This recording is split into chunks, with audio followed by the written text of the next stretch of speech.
Eyewitness News at 6 starts right now. A chemical explosion at Optima Chemical at the Chemours plant in Bell killed one man and injured 3 other people. Officials tell us that chlorinated dry bleach and methanol were the chemicals involved in last night's explosion. Last night, some alarms did not go off and did not warn residents in those affected areas. And the U.S. Chemical Safety Board tells us that an independent federal agency will investigate the cause of this explosion. Also tonight, we now know the name of the man killed in that explosion. John Gillenwater was a worker at the plant, and his family issued a statement today saying they're devastated over the loss of their husband, father, and friend, saying he was beloved by many in his community in Hurricane and his church, River Ridge in Taze Valley.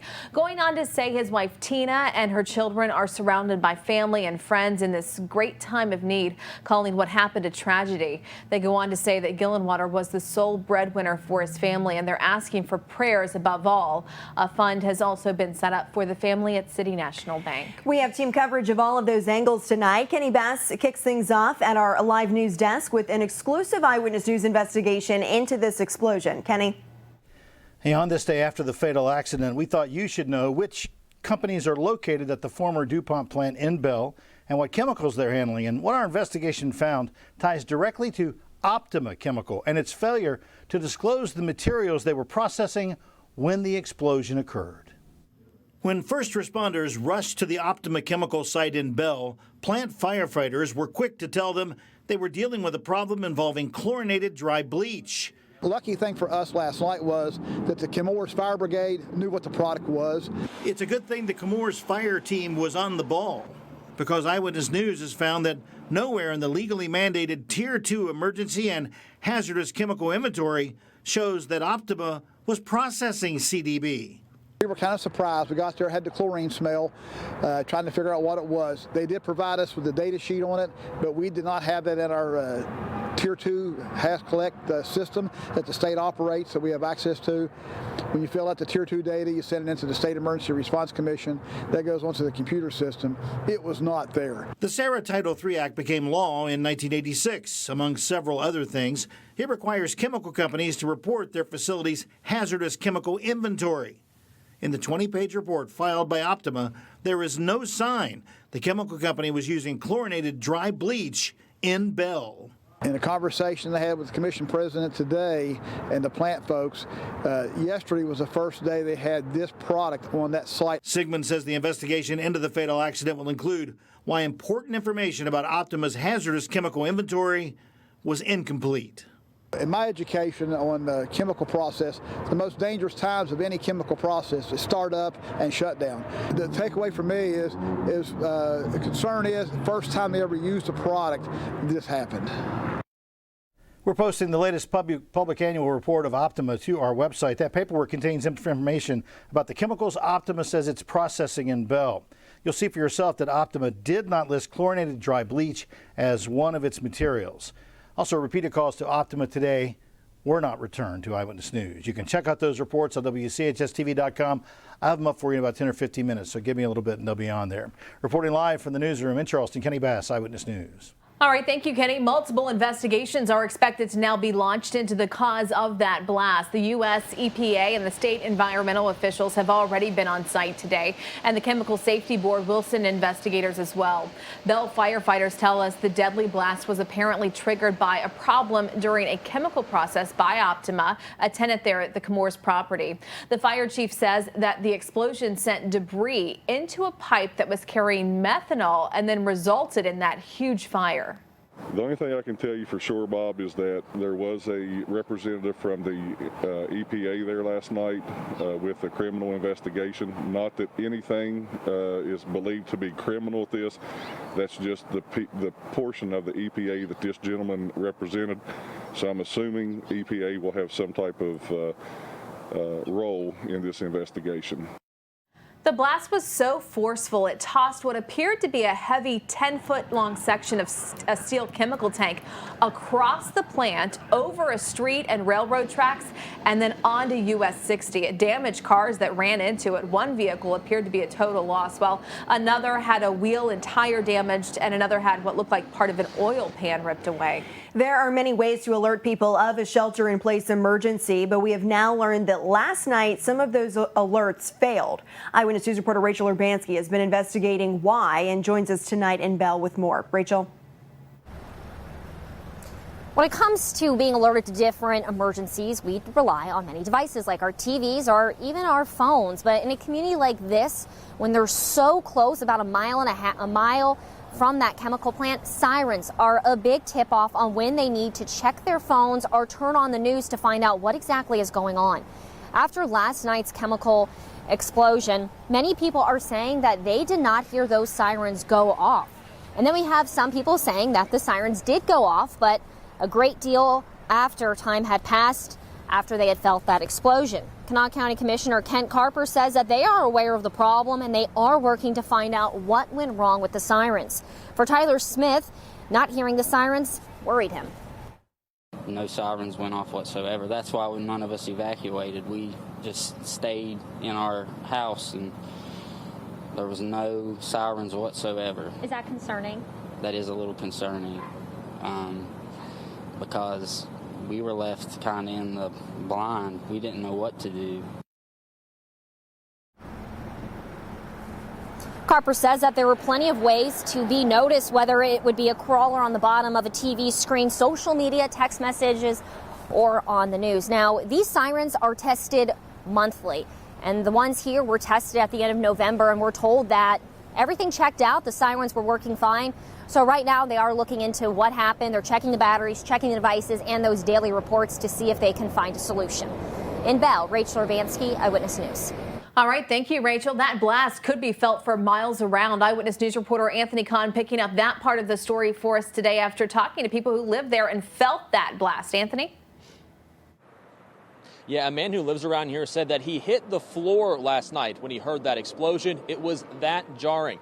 And while it is quieter out here in Bell tonight, this is sure to be the talk of the town for many days to come. Now, we had multiple people reach out to us and show us video today of that explosion from last night. You can see the area shake on security cameras from neighbors' houses. Now, on one of the streets, Bell's mayor, David Fletcher, his videos shown a bright blue light that you can see right before that explosion. Today, you may also see some debris if you drive around the area. I saw some on West DuPont Avenue outside of the plant today. Now, neighbors tell me today they've never heard anything like this. We heard this horrific blast sound, like I've never heard anything like it. Shook stuff off the wall, shook the house, and came outside to see what it was. A huge fire. Yeah. It was huge. And as a result of what happened last night, school was closed today for all kids in the area that make up the Riverside High School community. And a common theme we're hearing from residents today, like Rachel just said, that many people said they weren't alerted until much longer after that incident happened. They're saying they wish they would have known more ahead of time and hope that they get more alert next time that something like this would happen. For now, live in Bell, Anthony Kahn, Eyewitness News. All right, thank you, Anthony, and be sure to follow us for the latest updates on WCHSTV.com and on our social media pages. We'll keep you updated on any breaking news developments there and also right here on Eyewitness News. Time now, 6:08. Not looking that bad today. Today was gorgeous considering we had very chilly temperatures in the mornings. Of course, that's par for the course on a December. But warmer temperatures are expected through Friday afternoon. Mid to upper 50s Thursday, lower to mid 60s on Friday. Ahead of a weekend system that will bring us some rain showers. Right now, at the hour of 6 o'clock, numbers have still stayed in the lower 50s for Charleston and Huntington. Smaller towns away from the metros like 45 in Spencer, 38 in Pineville, 41 in Beckley, 39 in Lewisburg. Take a look at Richwood. Goodness, 25. Wow, 50 and 42 up north in Clarksburg. We all dropped to the 30s overnight tonight. A light freeze, some patchy frost developing with clear skies and a calm wind. That could allow for some areas of fog as well, but no rain in the forecast and also no snow. Still high pressure kind of keeping things clear as you just saw there. And with our full forecast, I'll explain again coming up that we'll have more rain on the weekend. Those details just ahead. West Virginia State Police and the Putnam County Sheriff's Office are teaming up to see if 2 murders that happened this week are possibly connected. On Monday, John Glassbell was shot multiple times at an apartment complex in Putnam County. The shooter is still on the run. Then on Tuesday night, Toni Kermeans was shot multiple times as she was inside her car outside of a residence in Culloden. That shooter in that case also still on the run. Investigators say there are many similarities, though, between the 2 shootings. It is very scary. Even though I live on the first street, this is still, you can hear a lot of stuff, so it's scary. I was inside my room and all I hear was gunshots, and I was kind of like freaking out because I didn't know where it was at. This afternoon, State Police seized this gold Chrysler minivan during a traffic stop. They believe the vehicle was involved in the Culloden shooting just based on surveillance, video surveillance that they have in that area. The driver of that minivan was detained but later released. Senator Manchin leading negotiations about stimulus payments. His arguments for issuing personal checks coming up.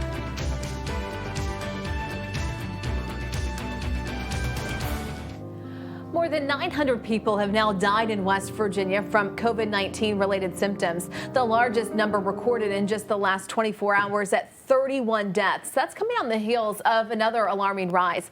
Governor Jim Justice says help is just a couple of days away. During his news conference today, Justice says the FDA is expected to approve the Pfizer vaccine tomorrow. Then shipments of that vaccine will begin arriving in the state within 24 hours. In another 24 hours, he says they'll begin vaccinating those groups in Phase 1. In preparation, Adjutant General James Hoyer says tomorrow is a critical day. Tomorrow we will have what we call a rock drill, in military terms, a rehearsal of concept where we will walk through with all the key players the things that we need to do, make sure we have all the activities and support in place to conduct that distribution as soon as possible. Dr. Clay Marsh, the state's coronavirus czar, says data shows the virus is spreading quickly in West Virginia and that we may not have seen the peak of the pandemic here just yet. They're asking everyone to continue to mask up. Well, the bipartisan negotiations continue over a new stimulus relief bill in Congress. West Virginia's U.S. Senator Joe Manchin leading those negotiations and spoke today saying a deal is close. However, there are still ongoing disputes between Republicans and Democrats about whether to include one-time stimulus checks for qualified Americans. We want to send stimulus checks if we could. We can't get our Republican colleagues above the 908. With that being said, we were all asking for a minimum of 1.2 to 1.3, could not do that. They wanted to stay at 500, 600, which did not take care of the emergency needs. So we came together as Republicans and Democrats working together the way we're supposed to with a moderate emergency deal. Now, everyone's trying to figure different ways around it, but none of those are bipartisan, and they have no language at all. Now, whenever he's throwing out those numbers, he's talking about millions and then billions. The current bill does not include the one-time stimulus payment. Look at high temperatures across the area on this Wednesday. Most of us above average. Would you believe me if I said it gets even warmer the next couple of days? That's what we're expecting. The specifics after the break. A statue of Stonewall Jackson at the state capitol has been a hot topic of debate over the last 6 months. Many people calling for its removal, while others think it should stay where it is. Today, members of the Capitol Building Commission took public comment on this statue. Nearly a dozen people speaking out in favor of its removal, while one man from the Sons of Confederate Veterans spoke in favor of leaving that monument alone. Several people who spoke today say while it took months to get to this point in the process, they look forward to what could happen in the future. You know, I think it went well. You know, they gave time to everybody. I've really gotten to learn a lot about how government works, and it works very slowly a lot of times, but it's encouraging to me to feel these small steps of progress. The commission did not vote about whether to keep or remove the statue. They only took comments from the public. 6:17 is the time. All right, let's take a look at what's going on weather-wise. Numbers still fairly warm. You know, it's 6 o'clock, all right, or 6:17 to be precise. So it's darker outside, and numbers are still warmer than the average that we would see on a typical December afternoon. Still numbers in the lower 50s. Now, by 7, I promise you that's going to change, but still, it's nice to have at least some relative warmth in play. That being said, it gets warmer over the next couple of afternoons. Lows will likely drop into around the freezing mark, however. This is the timeline for that. Lower 40s by 7, 38 by 9, mid-30s by 11, and starting off 7 to 8 o'clock, 30 to 32 with some thin clouds, maybe some fog, otherwise clear and quiet. We'll take it because coming this weekend, more rain moves into the picture. But at this point, we're looking at more rain than anything else, unless, of course, you live, say, in Marlinton or Elkins or areas further off east towards the Webster County area. That's where you might get something else. Otherwise, it's pretty quiet. Like I said, no rain to talk about with a dome of high pressure that's keeping things nice and clear. That should allow, hopefully, for our friends and neighbors up to the north to maybe see a cool aurora from a strong solar storm up to the north. No, I don't think we're going to see anything like that. You need a really strong one. I just doubt that's going to be the scenario here. In the meantime, again, quiet. Here's the look. Numbers by around tomorrow, sunrise, 7 o'clock, 30, clear skies, a light wind. If it calms down, that'll really help to force some frost to develop, and I think that will be the case. Tomorrow afternoon, we warm up again above 50 degrees, so yet another afternoon where it's pretty nice outside. Staying in the 50s through 5 and 6 o'clock, no rain to be concerned with. Thursday night, again chilly, avoiding a freeze. I think we'll be in the upper 30s to near 40. And that will allow us to get an even warmer setup because we're starting off warmer than what we started off this morning. So 40 by 8 a.m. Friday and then 60s by the afternoon. So Friday is going to be gorgeous, dare I say, the best of the next 7 days. And beyond Friday, well, things change with a cold front that'll be digging in from the west. And it'll bring some snow for the plains, but we'll be in the warm sector of this one. So Saturday might also see highs in the 60s, but we'll have rain later in the afternoon. Perhaps a bout of some light snow showers Monday morning. I doubt it, though. I think most of this will be covered toward the mountains. And then Tuesday, pretty quiet. That system that you're seeing over the plains on Tuesday afternoon may bring us a few light snow showers come Wednesday, but that's still a week away. In the meantime, here's a look at your rain potential for the weekend. Not a lot, but all of us likely seeing something. And ahead of that, mainly cold and quiet tonight with numbers near 30, highs Thursday afternoon in the middle 50s. Comfortable. We'll take it. And then again, Friday, even warmer with mid 60s. Saturday near 60 with rain late, breezy and chilly Sunday and Monday. Tuesday, highs in the mid 40s. Wednesday, again, a chance of some flakes. Well, hi there, I'm CJ Harvey. Next in sports, blindsided by baseball. The West Virginia Power will not be associated with the Major League team in 2021. What the team is saying about today's unexpected announcement. Well, hi there, welcome back to Eyewitness News here at 6 o'clock. Great to have you along. Tough news coming from the baseball world today. As of right now, the West Virginia Power do not have a Major League affiliation after it did not invite the Charleston-based team back to the lower ranks. The Power were most recently part of the Seattle Mariners organization, but have also been associated with several organizations over nearly 100 years of minor league baseball in Charleston. But in this recent round of reorganization among major league teams, which does happen every now and then, but COVID certainly pushed it in this direction, the Power were not invited to be part of anyone's farm system for this upcoming minor league season, breaking a streak of 33 consecutive years of baseball in Charleston.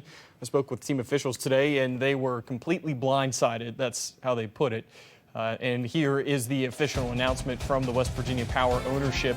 Managing partner Tim Wilcox saying they were saddened to learn Major League Baseball did not extend an invitation to the Power for the 2021 season. He went on to say minor league baseball has been a fabric of this community since the early 1900s. You go back and think about the Charleston Charlies and the Senators all the way back in the teens and the 20s for some baseball that's been around in the capital city for a long, long time. U.S. Senator Shelley Moore Capito also chiming in, saying the decision marks the end of a long and storied tradition. And she also goes on to say this is not the end of baseball in Charleston. She added she's been assured by Major League Baseball that baseball will return to Charleston again. Others have also chimed in. You can head over to our website, WCHSTV.com, for more reaction. A news conference is set for tomorrow at 10 o'clock. As if that wasn't enough, earlier today, Marshall football announced its game with the Charlotte 49ers is canned. There is good and bad news that comes with that decision. The bad news, unfortunately, this is not Marshall, but this is WVU. Unfortunately, Marshall has several scholarship players that are out. The good news is Marshall still thinks it's got a chance at making the Conference USA championship game under current rules. Under the current rules, Marshall should be in the conference championship game, beating out FAU for the spot. That's not been officially announced, but we do expect, again, Marshall to be playing next weekend. Ohio State, today the Big Ten Conference announced it will amend its rules for the conference championship game, meaning Ohio State will play in the Big Ten title. According to several sources, including ESPN, originally the Big Ten had to play 6 games to be eligible for the title game. Ohio State was only going to get 5 after Michigan canceled the game for next Saturday, but that ruling changed today, so Ohio State will play Northwestern next weekend in the Big Ten Championship. Hey, that's going to do it for sports here at 6. Beautiful look at your 7-day forecast. Well, at least the first 2 days. Not bad. 56 Thursday, 64 on Friday. More clouds by the end of the week, but a gorgeous Friday is setting up before a soggy Saturday afternoon and evening and a breezy and chilly Sunday and Monday. All right. Thank you, Alex. And that is going to do it for us here at Eyewitness News at 6. Have a good night.